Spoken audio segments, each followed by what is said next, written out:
सभी को जय श्री राम। हमारे चैनल मिस वैष्णव में आपका हार्दिक स्वागत है। हिंदू सनातन धर्म में हर व्रत के नियम होते हैं, उसी प्रकार से वैभव लक्ष्मी व्रत के भी कुछ नियम हैं जिनका पालन हर व्रत रखने वाले व्यक्ति को करना चाहिए। उनके नियमों के पालन किए बिना कोई भी व्रत सफल नहीं होता और ना ही हमें उस व्रत का फल प्राप्त होता है। तो चलिए जानते हैं वैभव लक्ष्मी व्रत के क्या नियम है। दोस्तों, उससे पहले आपसे एक छोटा सा अनुरोध है, यदि आपने हमारे चैनल को सब्सक्राइब नहीं किया है तो प्लीज़ चैनल को सब्सक्राइब कर लीजिए। यह व्रत सौभाग्यशाली स्त्रियों द्वारा किया जाए तो उसका अति उत्तम फल प्राप्त होता है, पर घर में यदि सौभाग्यशाली स्त्रियां न हो तो कोई भी स्त्री एवं कुंवारी कन्याएं यह व्रत कर सकती है।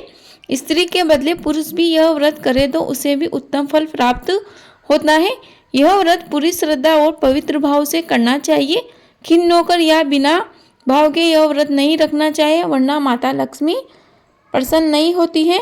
यह व्रत शुक्रवार को किया जाता है। व्रत शुरू करते समय 11 या 21 शुक्रवार की मन्नत रखनी चाहिए व संकल्प लेना चाहिए। वैभव लक्ष्मी की शास्त्रीय विधि के अनुसार ही यह व्रत करना चाहिए।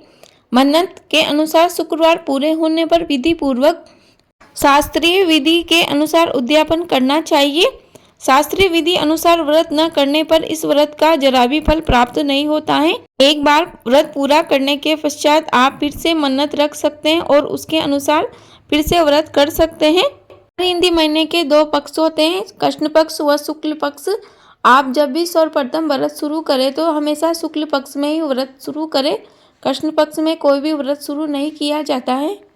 माता लक्ष्मी के अनेक स्वरूप है, उनमें उनका धन लक्ष्मी स्वरूप ही वैभव लक्ष्मी है और माता लक्ष्मी को श्री यंत्र अति प्रिय है। व्रत करते समय माता लक्ष्मी के हर रूप का ध्यान करना चाहिए और श्री यंत्र को प्रणाम करना चाहिए। व्रत के दिन जय माँ लक्ष्मी का रटन मन ही मन में करते रहना चाहिए और माँ का पूरे भाव से स्मरण आदि करना चाहिए। शुक्रवार के दिन यदि आप कहीं बाहर हो या यात्रा पर गए हो, घर पर नहीं हो तो उस शुक्रवार को छोड़कर उसके बाद के शुक्रवार को व्रत करना चाहिए, पर व्रत अपने ही घर में करना चाहिए। जैसे मान लो यदि आप अपने स्वयं के घर पे ना होकर अपने पियर में या फिर अपने किसी रिश्तेदार के यहाँ हो तो फिर उस जगह पर यह व्रत नहीं करना चाहिए। अपने घर लौटकर ही यह व्रत करना चाहिए। सब मिलाकर जितने शुक्रवार की मन्नत ली हो उतने शुक्रवार पूरे करना चाहिए। घर में सोना ना हो तो चांदी की चीज की पूजा अवश्य करनी चाहिए। हर किसी के पास सोने या चांदी की वस्तुएं नहीं होती है। यदि आपके पास भी ना हो तो आप इसकी जगह पर कोई भी रुपये का सिक्का ले सकते हैं, जिसे रुपया बोलते हैं। सोना या चांदी की चीज के स्थान पर आप उसकी पूजा कर सकते हैं। व्रत पूरा होने पर कम से कम 7 स्त्रियों या फिर आपकी इच्छा अनुसार 11, 21, 51, 101 स्त्रियों को वैभव लक्ष्मी व्रत की पुस्तक कुमकुम का तिलक लगाकर भेंट के रूप में देनी चाहिए। जितनी ज़्यादा पुस्तक आप देंगे उतनी माँ लक्ष्मी की ज़्यादा कृपा होगी और माँ लक्ष्मी जी का यह अद्भुत व्रत प्रसारित होगा। व्रत वाले शुक्रवार को यदि स्त्री राजस्वला यानी पीरियड आ जाती है तो उसे वह शुक्रवार छोड़ देना चाहिए और बाद के शुक्रवार से व्रत शुरू करना चाहिए, पर जितने शुक्रवार की मन्नत मानी है वह पूरी करना चाहिए। यानी कि आप पीरियड के समय व्रत तो रख सकती हैं लेकिन पूजा नहीं कर सकती। इस कारण से वह व्रत आपकी अन्य व्रतों की गिनती में नहीं गिना जाएगा। व्रत के पूजन करते समय आपको लक्ष्मी स्तवन का एक बार पाठ अवश्य करना चाहिए।